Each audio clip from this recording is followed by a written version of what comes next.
Like and subscribe. म्हणजे press केल्याने काय होतं? डायजेशन होतं. कंट्रोलमध्ये राहते. हे काय आहे? ॲक्युप्रेशर आहे डायजेशनचा. याचे मोठे आतडे असतात, त्याचे लहान आतडे असतात. हां हां. असं प्रेस करत राहायचं. असं दाबल्याने दुखत आहे का? नाही, इथे इथे प्रेस केलं तर तिथे इथं? हो. इथं हो. मोठे आतडे क्लीन नाही आहे तुमचे. अच्छा. हे इकडे इकडे नाही का? हे होते हे? इथे इथे हे इथे हे ना, हे इकडे. हां. हे ना, हो. हे. मोठे आतडे क्लीन नाही आहे तुमचे. क्लीन करा. ते क्लीन कशाने होणार? नंतर सांगते.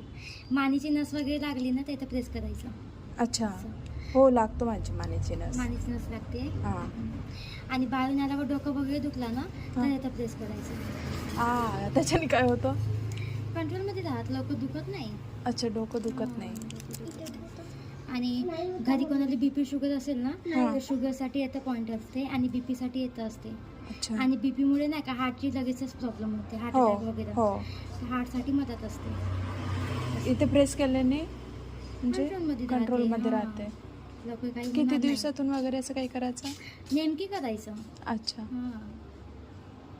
आणि हातापायला मुंग्यामध्ये आलं तर इथं प्रेस करायचं. अच्छा. मागं करा. पाठीची नस वगैरे लागली तर येतं असं.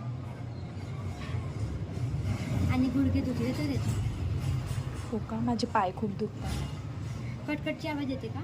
हो, एका टोंड्यातून येते थोडासा.